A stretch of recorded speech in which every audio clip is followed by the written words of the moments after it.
Welcome to Share Cancer Support's How to Talk MBC video series. I'm Lisa, and I'm a metastatic breast cancer patient. I am a wife, a mother of 2 sons, and a clinical social worker. I'm passionate about sharing how to talk to loved ones about metastatic breast cancer and terminal illness in general. I hope this will be a support for you. The first thing I thought about when diagnosed was, how should I tell the kids? I'm always searching for great resources to help with just these sorts of questions. I found the work done by RETHINK Breast Cancer to be outstanding. They have dedicated resources like this YouTube video series to help kids understand what cancer is, and this Kid's Guide to Mommy's Breast Cancer by Karen Stowe, which has actual photographs depicting cancer treatment along with kid-friendly illustrations. RETHINK also developed these books for parents that highlight nuanced approaches depending on a child's age or stage. Recently, I spoke with Morgan Livingstone, a child life specialist who has worked with RETHINK Breast Cancer for several years and is the author of How to Talk to Kids About Metastatic Breast Cancer, which was published by RETHINK in May 2019. Tell me a little bit about how this project came to be. We decided it was time to create another resource that would be an evolution of the first resource I created, talking to your kids about breast cancer, but this one would be specifically focused on metastatic disease and how to talk to children about living with incurable cancer. Can you tell us a little bit about the 4 C's?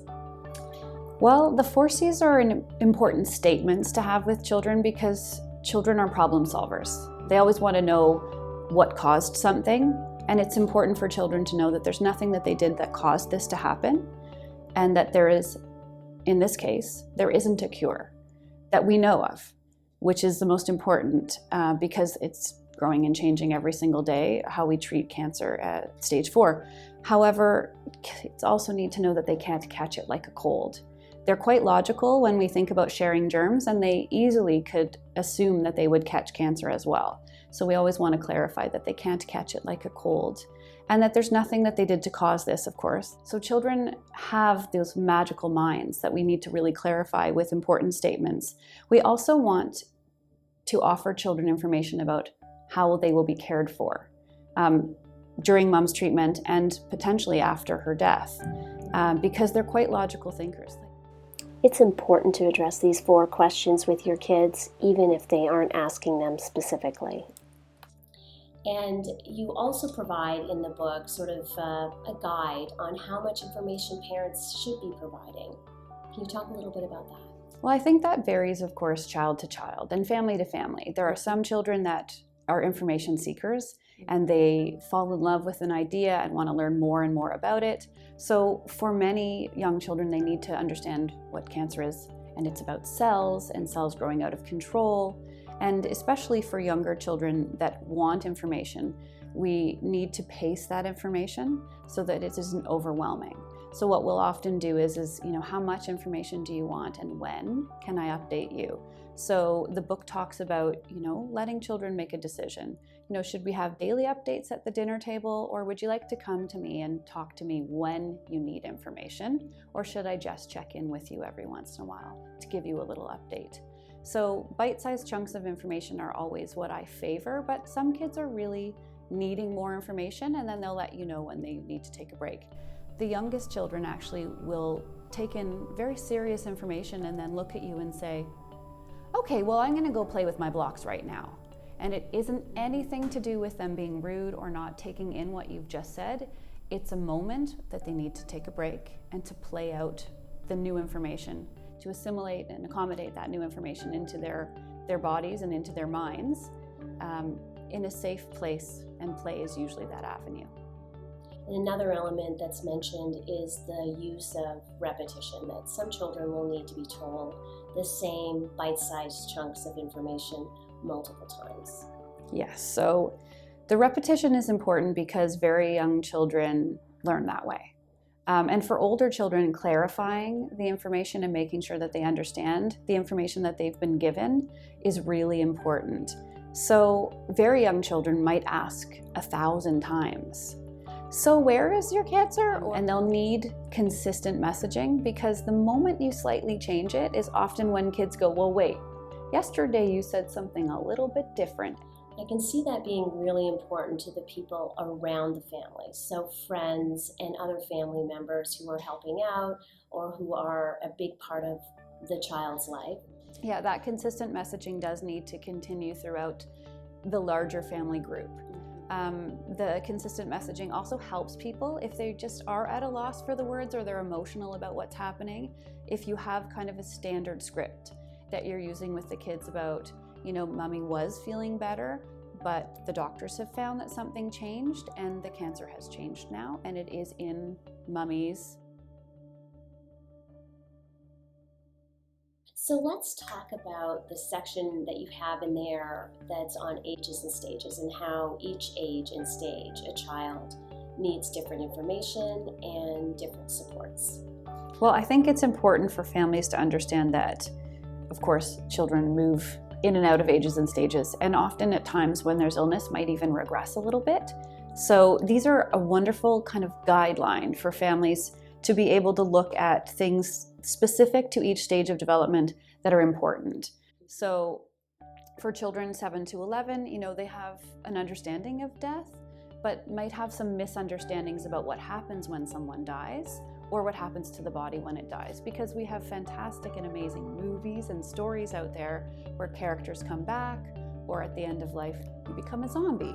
So we need to clarify and correct those misunderstandings or misinformation.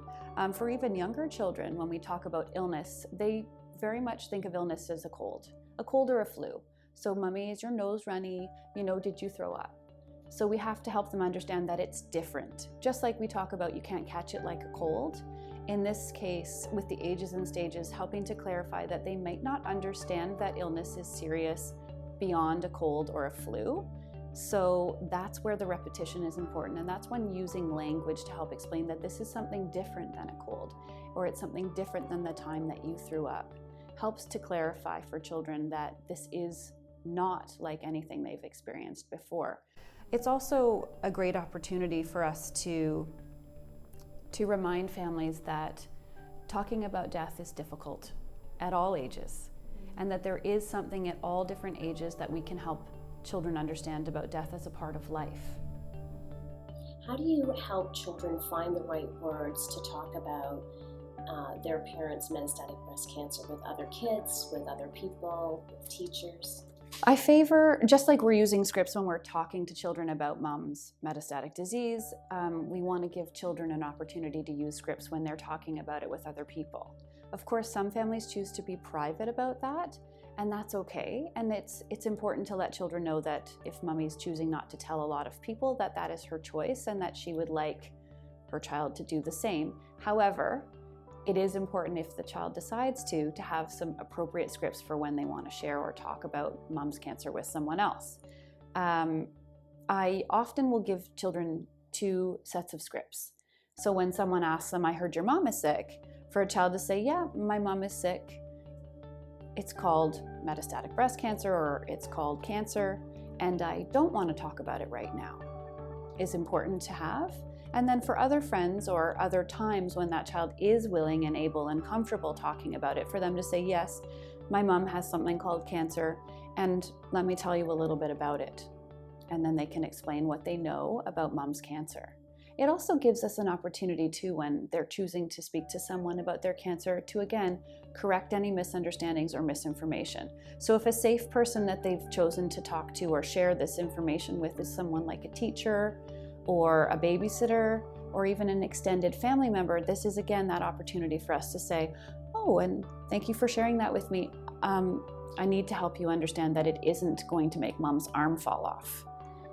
If they talk about lymphedema or something that is a side effect of some treatments, because children, again, are always expressing themselves in different ways and may have magical thinking, and any kind of communication we welcome, because it offers us an opportunity to correct any misunderstandings or misinformation. So what if a child asks a parent if they're going to die? It sounds like a scary question, but it's actually a really good question. So I encourage parents, it feels like a very heavy weight when a child comes up to you and says, "Mom, are you going to die?" But it is a good question. So I would encourage them to say, "That's a really good question. Not right now." Because in most of these cases, especially at the beginning of the change, when we've started to talk about metastatic disease and something has changed in mummy's cancer, it isn't imminent. But the fact is that death is a part of life. So I want families to, again, get comfortable with the words in their mouth about the fact that right now I'm focusing, and my doctors and nurses and the whole team at the hospital are focusing on helping me, mom, fight this cancer or cure this cancer or move towards wellness with this cancer, whatever the language is that they want and whatever their goal is in the course of their treatment. But we know that every living thing has a life and will eventually die, and that is a fact. So finding an opportunity in the language that they want to use to share that death is a part of life is an important statement for young children. But I do feel that many of the moms and many of the families that I work with have chosen to say, when that question comes up repeatedly, "Not right now. I'm focusing on my treatment, I'm focusing on my health and my wellness and living right now." But every living thing will eventually die. And going back to our conversation about repetition, a very young child will most likely ask that repeatedly. So let's talk a little bit about how this can affect teenagers specifically. They have a lot going on, developmentally and socially. Developmentally, their bodies and everything that they're wanting to do includes moving away from the family home, being more independent, spending more time with peers.